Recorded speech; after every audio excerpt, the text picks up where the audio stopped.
তাহলে আজকে থেকে সিদ্ধান্ত হলো শহীদ রাষ্ট্রপতি জিয়া রহমান বাংলাদেশী জাতীয়তাবাদের জাতির পিতা।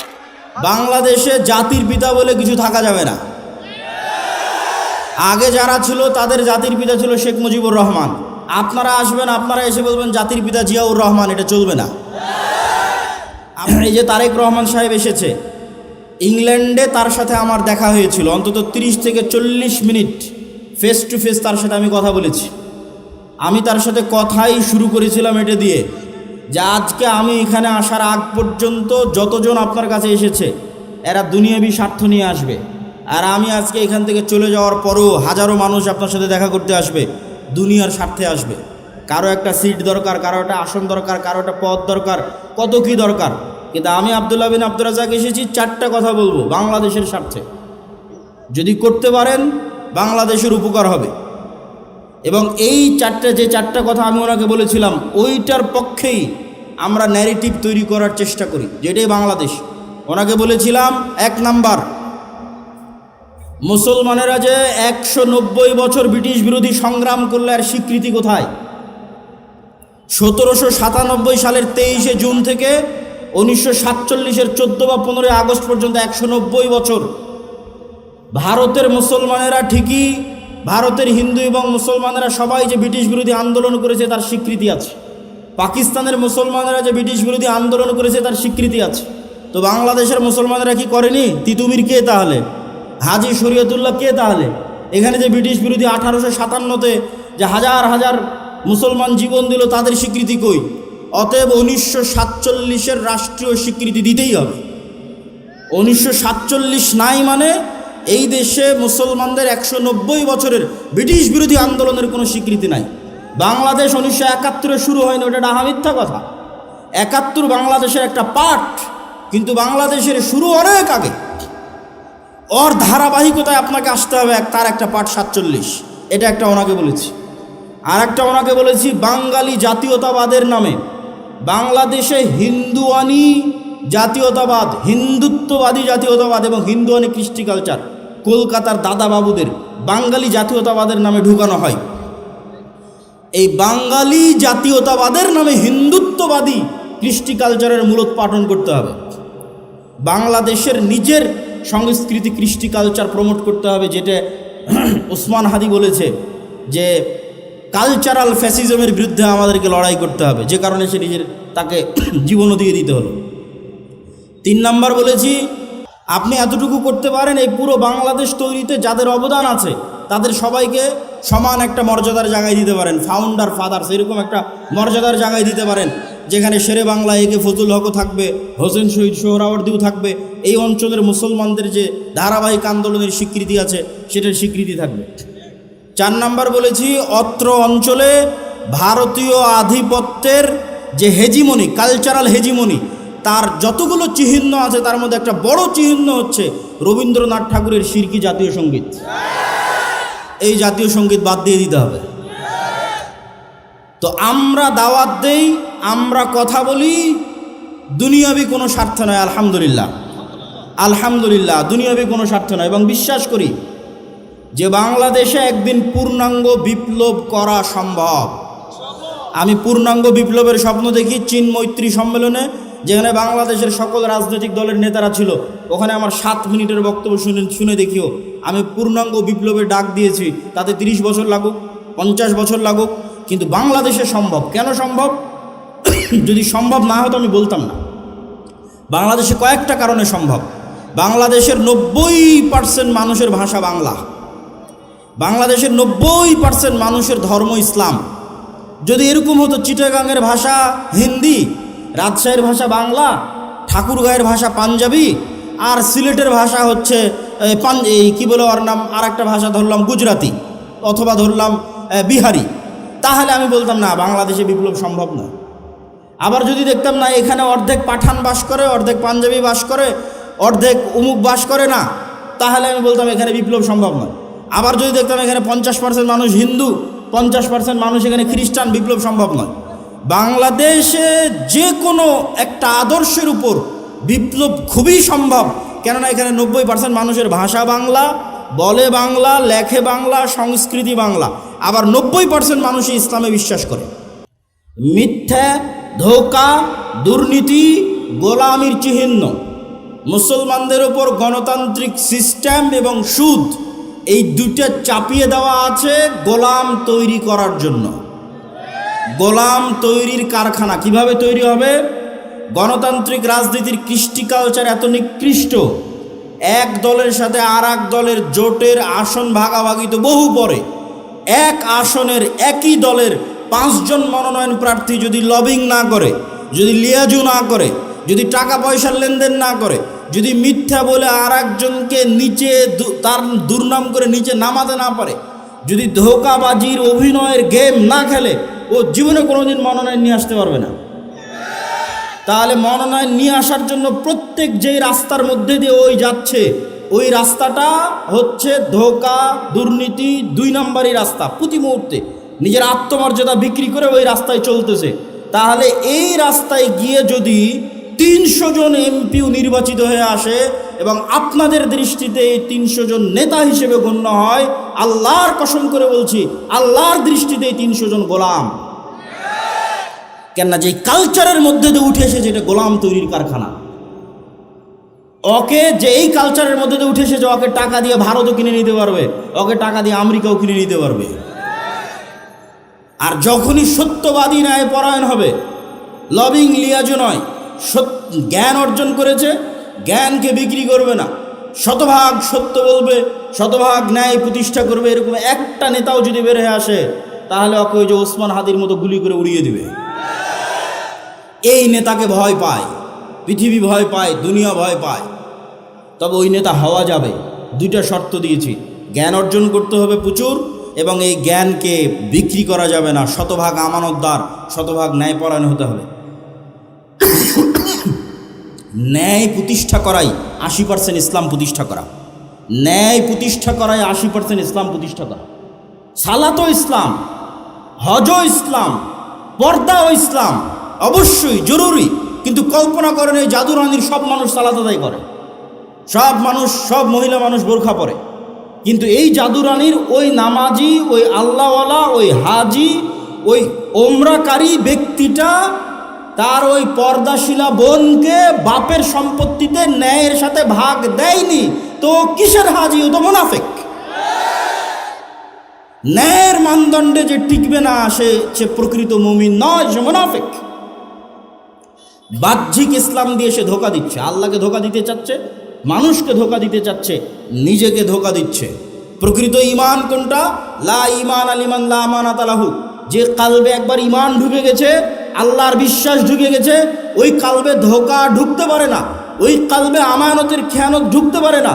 তাহলে সে যে আমানতের খেয়ানত করছে, ওসি, ডিসি, এসপি, মন্ত্রী, মিনিস্টার, এসিল্যান্ড, সাব রেজিস্ট্রার, আলেম ওলামা, মসজিদ, মাদ্রাসা, কমিটি সভাপতি, রাজনৈতিক দলের নেতা, যে যে যার জায়গায় দায়িত্বে আছে, আমানতের যে খেয়ানত করছে, তো ঠিকই সালাত আদায় করে, ঠিকই হজ করে, ওমরা করে, এরা হচ্ছে মুনাফিক। এই জন্য সত্যবাদীদের ন্যায় পরায়ণতার মানদণ্ডে উত্তীর্ণ না হলে নেতা হতে পারবেন না। বক্তব্য শেষ করে দিচ্ছি। 5টা পয়েন্ট আজকে আপনাদের সামনে তুলে ধরেছি। 1, ঈমান বিল গায়েবে ইয়াকিন লাগবে। গায়েব মানে ফেরেশতা, গায়েব মানে পরকাল, গায়েব মানে জান্নাত জাহান্নাম, গায়েব মানে কবরের আযাব। এগুলো যেন আপনি চোখে দেখতে পাচ্ছেন। আপনি যেন এখন জান্নাতে আছেন, আপনি জান্নাতের সর্বনিম্ন স্তরে আছেন, যে সর্বনিম্ন স্তরে আল্লাহকে দেখাই যায় না, মাসকে মাস, বছরকে বছর। তো আপনার আফসোস হচ্ছে, যদি আরেকটু জিকির করতাম, আর একটু উপরের জান্নাতে যেতে পারতাম। তথা দুনিয়ার জীবন কিছুই নয়, এটা সফরের মধ্যে একটা বিরতি মাত্র। আজকে ঢাকা থেকে বিমান হয়ে জাদুরানিতে এসেছি। এই আধা ঘন্টা আমার জাদুরানিতে থাকা আর পৃথিবীতে 60 বছর থাকা সমান। এইটার উপর যেদিন ইয়াকিন চলে আসবে, ওই দিন আপনি আর বিক্রি হবেন না। ওই যে সত্যবাদীদের ন্যায় পরায়ণতা লাস্টে দিয়েছি, ওইটা আপনার অর্জন করা সহজ হয়ে যাবে যদি ঈমান বিল গায়বে ইয়াকিন থাকে। এটার উপর বিস্তর আজকের বক্তব্যের উপর প্রত্যেক পয়েন্টের উপর 1-2 ঘন্টা করে বক্তব্য দেওয়া যাবে, যার বিস্তারিত আলোচনা আমার লেখা আল্লাহর পথে যাত্রা এই বইয়ের উপর আছে। এটা 36শে জুলাই 5 আগস্টের পর বিভিন্ন রাজনৈতিক অরাজনৈতিক দল সংগঠনের কাছে ঘুরতে ঘুরতে যখন দেখলাম যে মুসলমানরা মনে করে নিয়েছে দুনিয়ার রাস্তা একমাত্র রাস্তা, এদের আল্লাহর সাহায্যের উপর ভরসা নাই, আল্লাহর সাহায্য নেওয়ার চেষ্টাও করে না, ঈমান বিল গায়বে ইয়াকিন নাই, তখনই এই বইটা লেখা যে আগে মুসলমানদের ঈমান বিল গায়বে ইয়াকিন তৈরি করতে হবে। ঈমান বিল গায়বে ইয়াকিন, আল্লাহর সাহায্য ছাড়া বিজয় হয় না। দুনিয়ার শক্তি, যদি আপনি পারমাণবিক শক্তিরও মালিক হন, বিজয় অর্জন করতে পারবেন না যদি আল্লাহর সাহায্য না থাকে। মুহাম্মদ সাল্লাল্লাহু আলাইহি ওয়াসাল্লাম পারেনি, আল্লাহর সাহায্যের জন্য সালাত আদায় করা মুহাম্মদ সাল্লাল্লাহু আলাইহি ওয়াসাল্লামকে লাগে। তুমি কে? তুমি কে? মুহাম্মদ সাল্লাল্লাহু আলাইহি ওয়াসাল্লাম 5 ওয়াক্ত সালাতের উপরে রাতের সালাত আদায় করতেছে, কাঁদতেছে, দোয়া করতেছে, আল্লাহর সাহায্য নেবে। তুমি 5 ওয়াক্ত সালাত আদায় না করে বিজয়ী হয়ে যাবে, তুমি কে? পৃথিবীর সর্বশ্রেষ্ঠ নবী ইবাদত ছাড়া, আল্লাহর ইবাদত ছাড়া বিজয় নিয়ে আসতে পারেনি। ফেরেশতাকে বদরে নামাতে পারেনি, উহুদ খন্দকে নামাতে পারেনি। যতক্ষণ না আল্লাহর কাছে সাহায্য চেয়েছে, সালাতে দাঁড়িয়েছে, তখন আল্লাহ সুবহানাহু ওয়া তাআলা নবীর দোয়া শুনে, নবীর চাওয়া পূরণ করে, তখন আল্লাহ ফাস্তাজাবা লাকুম রাব্বুকুম আন্নী মুমিদ্দুকুম বিআলফিম মিনাল মালাইকাতি মুরদিফিন। যখন নবী হাত উঠিয়ে দোয়া করেছে, রাতের সালাতে দাঁড়িয়েছে, তখন আল্লাহ বলছে আমি হাজারে হাজার ফেরেশতা নামাচ্ছি। এটাই টেকনোলজি। ইবাদত ছাড়া, আল্লাহর সাহায্য ছাড়া, সালাত ছাড়া, জিকির ছাড়া জিততে পারবে না। আর পরের দুটো কি?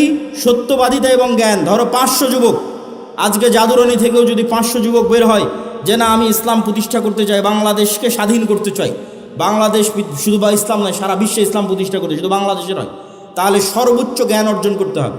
সর্বোচ্চ জ্ঞানের পাশাপাশি শতভাগ সত্যবাদিতা, আমানতদারিতা থাকতে হবে। নাহলে তুমি লন্ডন থেকে ডক্টরেট ডিগ্রি নিয়ে এসেও যেই কোম্পানি তোমাকে টাকা দিবে ওই কোম্পানির তুমি ওষুধ লিখবা, মানে বিক্রি হয়ে গেছো। তাহলে সর্বোচ্চ জ্ঞান, সর্বোচ্চ সত্যবাদিতা, ন্যায়পরায়ণতা, এই দুইটা যখন এক হয়ে যাবে তখন পৃথিবী তোমাকে হুমকি মনে করবে, বাংলাদেশের রাজনৈতিক দলগুলো তোমাকে হুমকি মনে করবে, ভারত আমেরিকা তোমাকে হুমকি মনে করবে, তখন তোমাকে ধ্বংস করে দিতে চাইবে, হত্যা করতে চাইবে ওসমান হাদির মতো। তখন বাঁচবা কীভাবে? তখন আগের 3টা লাগবে, ইমান বিল গায়বে ইয়াকিন লাগবে, সকাল সন্ধ্যার জিকির লাগবে, রাতের সালাত লাগবে। তাহলে আল্লাহ স্পেশাল ফেরেশতার ফোর্স দিবে তোমার সাথে, তোমাকে রক্ষা করার জন্য। বলেন আল্লাহু আকবার। আল্লাহর সাহায্য লাগবে। এবার যখন আল্লাহ তোমাকে সাহায্য করে দিয়েছে, তখন কিসের আমেরিকা, কিসের ভারত, কিসের রাজনৈতিক দল, পৃথিবীর এমন কোনো শক্তি নাই যে তোমার বিজয় থামাতে পারে, বিজয় ঠেকাতে পারে। বলো ইনশাআল্লাহ। অতএব যুবকেরা তোমরা প্রস্তুত তো জ্ঞান অর্জন করতে, সালাত আদায় করতে, শিখতে প্রস্তুত তো? আল্লাহ সুবহানাহু ওয়া তাআলা তোমাদের কবুল করুক। এই বলে আমার আজকের সংক্ষিপ্ত বক্তব্য এখানেই শেষ করছি। আসসালামু আলাইকুম ওয়া রাহমাতুল্লাহি ওয়া বারাকাতুহু। কিছু প্রশ্ন আছে, 5 মিনিট।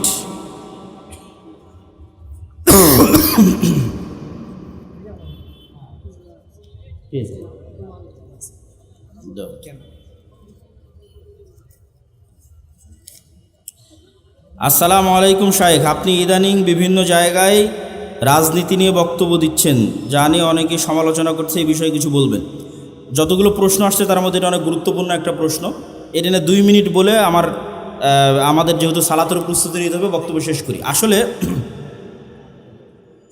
আচ্ছা, বই পুস্তক কালো গাড়িতে আছে, আল্লাহর পথে যাত্রা যে বইয়ের কথা বলতেছিলাম, যেটাতে আজকের পুরো বক্তব্য আছে, জিকিরের উপর বিস্তারিত আলোচনা আছে, সব আছে, ফেরেশতাদের আলোচনা আছে, গাড়িতে বইগুলো পাবেন।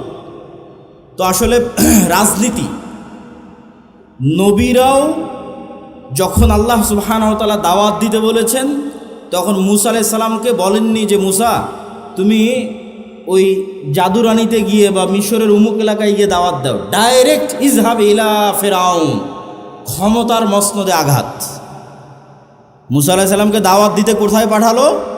ইজহাব ইলা ফিরাউন, ফিরাউনের কাছে গিয়ে দাওয়াত দাও, মানে ডাইরেক্ট ক্ষমতার মসনদে যে আছে ওকে দাওয়াত দাও। ইব্রাহিম আলাইহিস সালাতু ওয়াস সালামকে কোথায় পাঠালো? ডাইরেক্ট নমরুদ।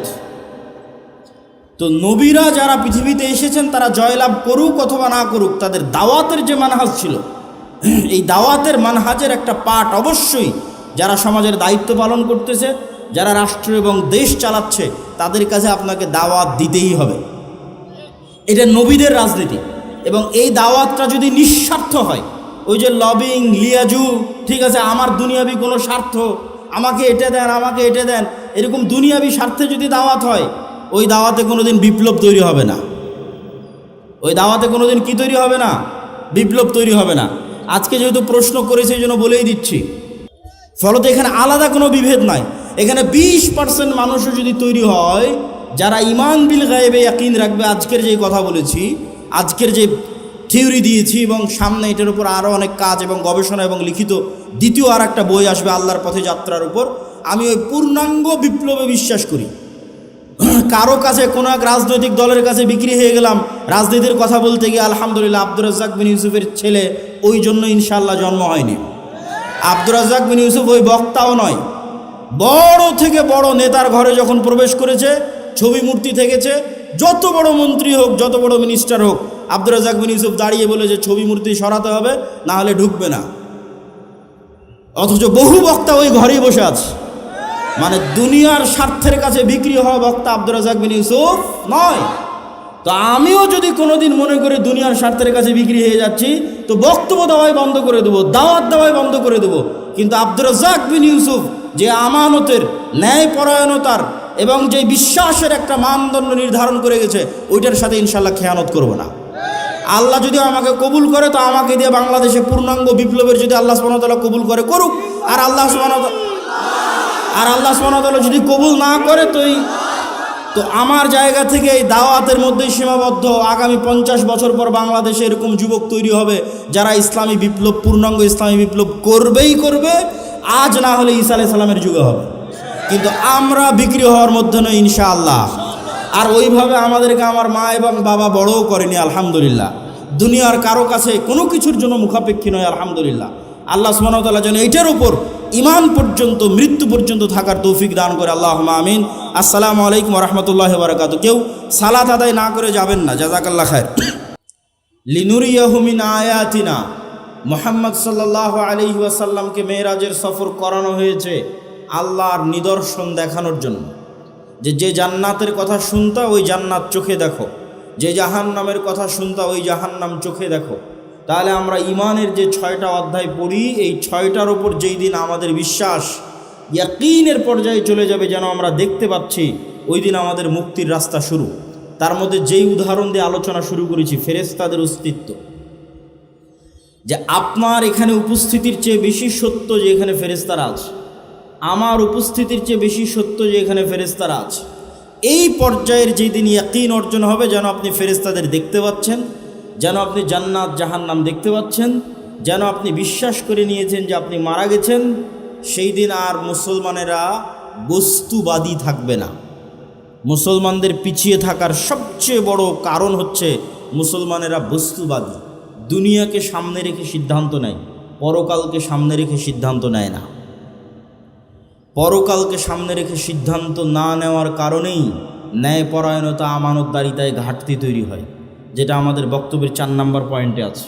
পয়েন্ট নাম্বার 2, আল্লাহর সাহায্য ছাড়া ইসলাম এবং মুসলমানদের বিজয় হয় না।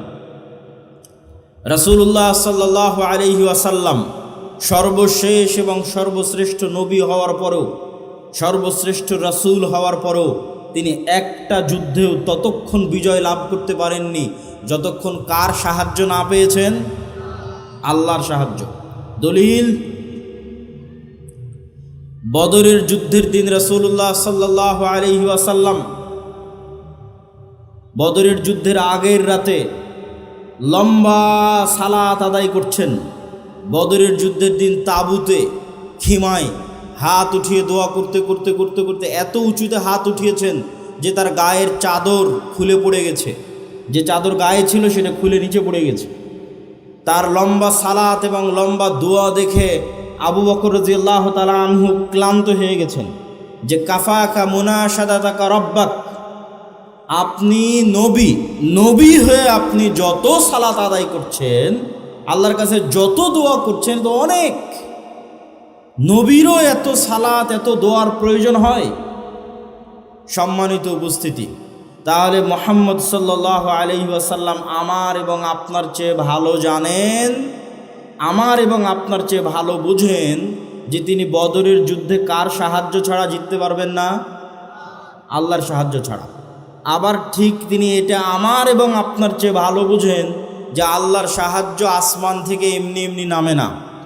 আল্লাহর সাহায্য আসমান থেকে নামাতে হলে আমি মুহাম্মদ যতই সর্বশ্রেষ্ঠ নবী আর রাসূল হই, আমাকে রাতের সালাত আদায় করতে হবে। তাহলে মুহাম্মদ সাল্লাল্লাহু আলাইহি ওয়াসাল্লাম সর্বশ্রেষ্ঠ রাসূল হওয়ার পরেও আল্লাহর সাহায্য নিবেন, এই জন্য উনি রাতে সালাত আদায়ের মুখাপেক্ষী।